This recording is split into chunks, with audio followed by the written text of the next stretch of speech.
Hello ladies and gentlemen, and welcome to a new monthly podcast for the Purgatorians. My name's Paul Ornsby and I'm the creator, scriptwriter, producer and director of the show. And first of all, I'd like to kick things off by saying we have now joined Patreon. Now the reason for this is we do need donations to survive, and I'm really hoping that you will give us a chance with this to make it a show you really want, because the show may be free to watch, but it won't be free to create, and it's not free to create. I mean, at the moment, we add one-off donation away from Patreon, and the donator wants to remain anonymous, but I'd like to thank her a lot for doing this. And she has really helped, and it's going to get half to 3/4 of the first episode done. Now with Patreon, at the moment, unless a £3,000 goal is made, I can't give any proper rewards out. Now what I'm going to do the basic edits for YouTube itself, the monetized show, and I'm also going to hire a professional editor who's going to be $500 a month into creating a professional cut of the show for the Patreon backers themselves. So these will not be shown on YouTube, the professional ones, they will only be for the backers, but they will also be for the show that's sold on iTunes as well, and what's monetized through the iTunes downloads. So hopefully with your help we can be backed by you and create the show that we really want to bring you. At the end of it, the $50,000 goal is to add CGI, and it is my dream to bring this to you. And it is no word of a lie that this is what I am aspiring to. Every donation that is given through Patreon will be going straight into the show. There's not going to be any takeouts for bills or anything like that. And the Patreon backers are also going to get the behind the scenes views. These are like Skype calls, which are going to be edited obviously due to spoilers and personal information from the cast, but they're going to be Skype calls, outtakes, and I'm open to suggestions about what other kind of things you'd like to see, so just throw them at me. YouTube is going to get the basic show and the cast interviews and the cast reviews and the viewer reviews as well. The cast reviews are going to be once every day. I'll talk more about this shortly, but first let's hear what the cast has to say about joining Patreon. Hello everyone, my name is Melissa and I will be doing the voice of Raven. I implore you to consider donating to this project. Even the smallest contribution will make the world of difference. There are exceptional characters that I am excited for you to meet, and there are so many complex twists and turns in this story that I think you will greatly enjoy. Hi everyone, it's Benjamin Orr here. I'm the voice of Max Jarvis in the Purgatorians, and I just wanted to say thank you all for your support so far. It's incredible, and we really wouldn't have much of a show without it. Now going forward, we are looking to have some donations for this show because we need to fund certain things through editing and whatever Paul really needs to have done for the show professionally. So if you could just let a friend know, let a family member know, just pitch in what you can, we would really appreciate it. Thank you so much. Now what's going to happen is the viewers on YouTube were not backers. They're going to get the main show every second Saturday at 9 PM. That's what time that show is going to release. The cast interviews, these run pre-season, mid-season and full season finale. They're going to be released at 6 PM every Saturday. And while the show's running, there's going to be one cast review and one viewer review every day. If I get more than this in, the extras will be going to the Patreon backers. But the people who watch this on YouTube are going to get the one view and review released from Monday to Saturday at 6 PM, one cast review which will be released Monday to Saturday 9 PM, with exceptions of the Saturday in which the show is obviously running. The viewers review and the cast review will not be out then, so it's Monday to the Friday the following week, with the exceptions of Sundays. Now, YouTube is going to get the basic show, and that is going to be from my editing. The Patreon backers are going to get the show that is... This will not be shown on YouTube, it will not be monetized, and they're going to get the professionally edited show. I mean, I can edit a show together, but it's not going to sound professional. Just use the shows on YouTube as a reference as to whether you'd like to back us, whether you'd like to buy the show on iTunes, or whether you'd just like to keep on following for free on YouTube. It's just to give you an idea of the storylines and the themes and the characters that you're going to get. And the script's going to be the same. There's not going to be any difference in the script at all. There's not going to be bonus scenes for Patreon users, just the same as there won't be bonus scenes for YouTube. So like I say, the professional show is going to be free to download, monetized on iTunes, or you can buy the non-monetized show, which is going to be about 99p per episode and $14.99 per season. If this gets CGI, this will be up to £2.50 per episode and $24.99, because CGI artists do cost a lot and we do need to recoup these funds. At the moment, Patreon does not have proper rewards. There is a 3,000... Actually, let me go through the tiers for you, the reward tiers, and these are accumulative. They are not each. So, the hiring of a professional full-time editor is $500 per month. Added on top of that, a professional Foley artist, $800 per month. The original singer-songwriters and composers takes that to $1,000 per month. Adding proper rewards for us to help you and to hopefully bring in more backers, that is up to $3,000, and people who pledge a certain much can have input into what kind of rewards they want to see. And I might even allow some people to design what should be put on the rewards as well, if they really want to.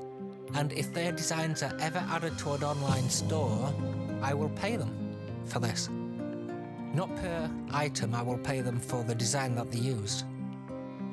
$5,000 is to secure the cast. I mean, no one wants to work for $5 or $10 per month, to be honest with you, do they? I mean, would you like to work for $5 per month or $10? So this cast do need securing, to be honest with you. $10,000 allows us to place money aside between the $5,000 and $10,000. This is in case any funding dries up, we will have the money to continue the show. So it's not going to stop dead. It's not going to leave it halfway through season 2 or anything like that. And then the adding CGI, that is at $50,000 per month right now. Now, I do think that I have undercut this a little bit. But the reason why I've undercut it is for the simple reason that if I put $75,000 per month on there, you'd be thinking, my God, he's crazy, how can he be asking that much? I mean, it's ridiculous, I know. But if we do get to $50,000 a month, or we do get to place enough money aside to get a full season of CGI done, I will be doing that then. So it is my dream to be able to do this, to bring CGI to you, and it's my dream actually to bring this show to you, and I'm really hoping you're going to enjoy it. Consider, if you will, I'm not going to force you into it, I'm just going to ask you to consider donating to our Patreon campaign. And this is the only time I'm going to beg you to do this here, but I do urge you to keep the show alive, to secure the cast, to be able to get a bigger cast and pay more for them. Please do consider to donate to us. We'd really appreciate it. Now, YouTube and copyright, and the third teaser came out of copyright on Friday, and we put that live. Now, I'm going to go on a little rant about this because YouTube really needs to revise its copyright policies. A robot basically puts a piece of music that is legally licensed into Copyright ID.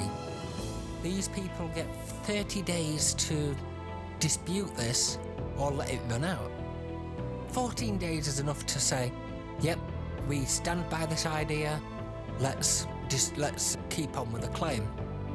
Let's say we've got full rights to have this as an ID claim. Or, on the other hand, they can say, oh, yep, the ID system's made a mistake, let's release the claim to the rightful person. Now, unfortunately, with this 30-day rule, it is ridiculous, and I'm not going to release the videos, to be honest with you, for someone else to make money on them when they do not have a legal claim on it.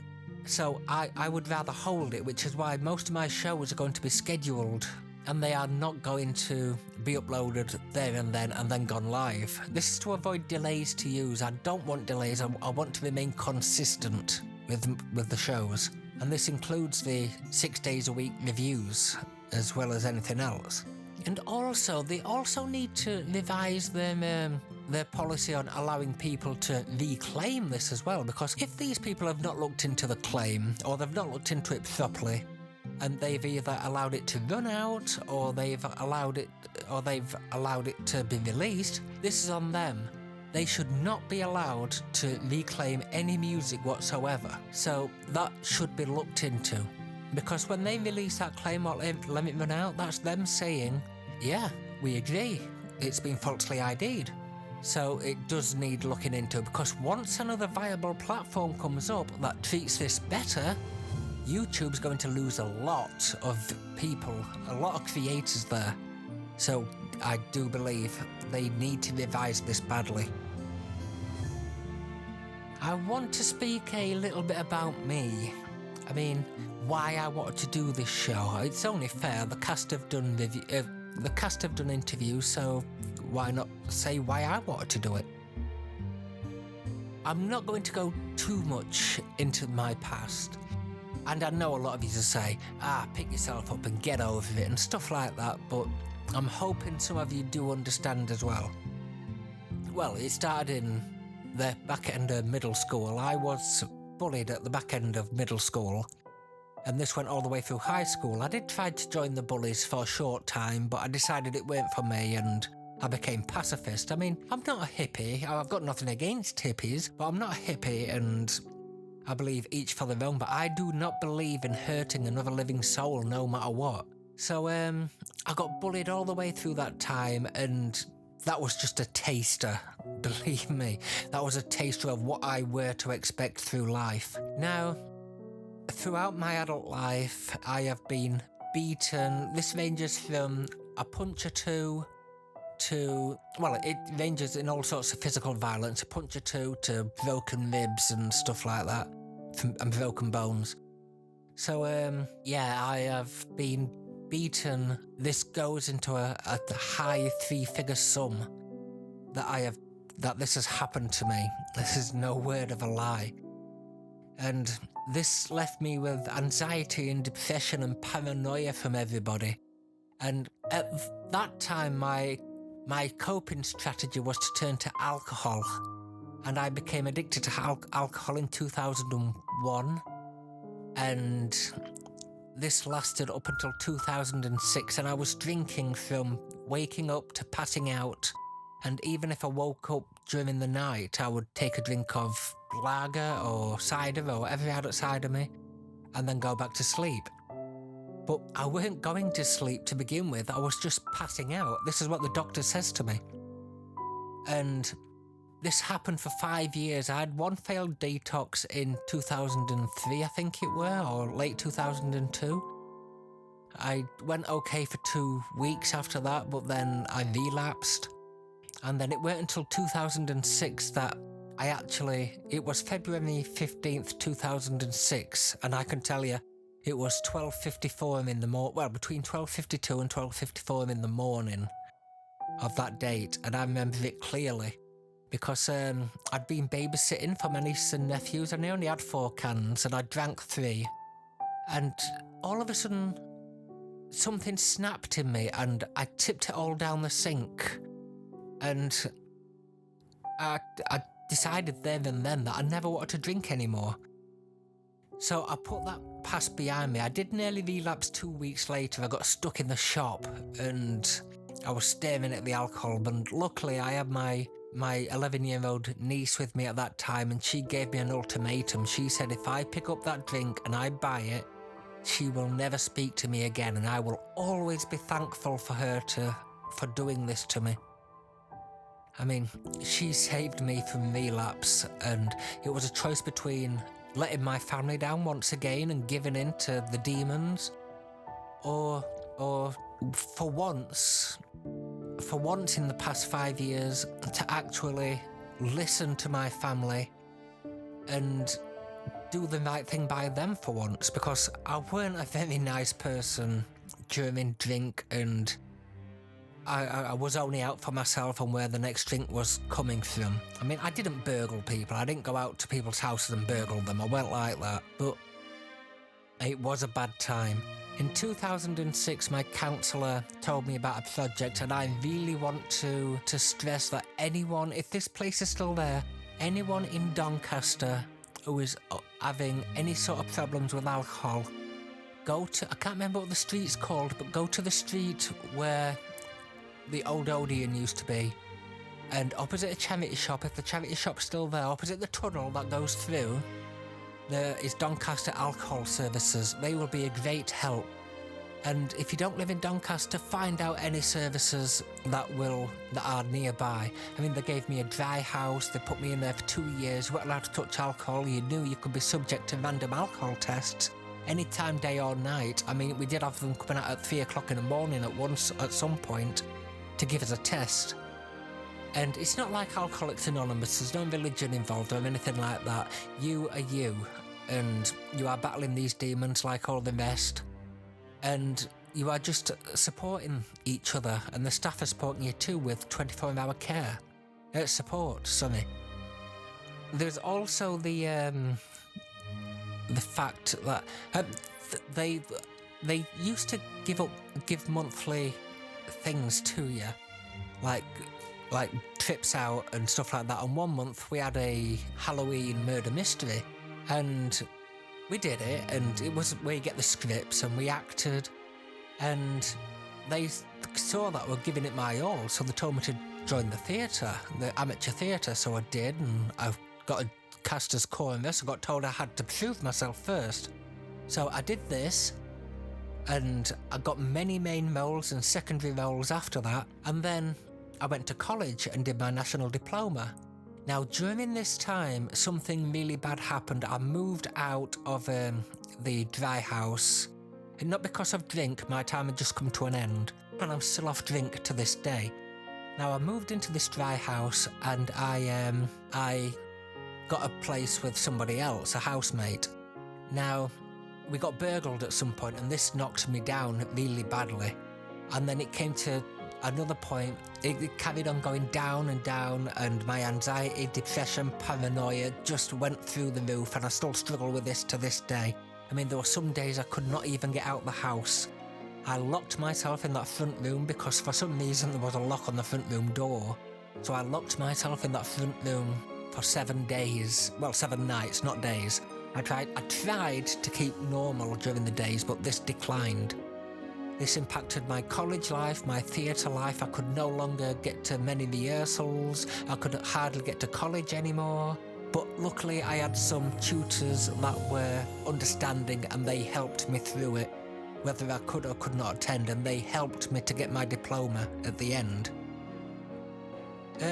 On May 29th, 2009, something really bad happened. 3 events, and each one scarier than the last. I'm not gonna go into them because it's not fair on the people who are not here to defend themselves. So that's a bit about me. I use escapism now to create something that I love. So please help me carry on creating and giving to you. Now, I'd like to end this podcast. Thank you to Brad Gledhill for arranging the donation. Thank you to the donator for donating to us. And thank you to all the cast for being a great help during this show. So, until next time, please consider our Patreon campaign, and I'll see you next time. Bye.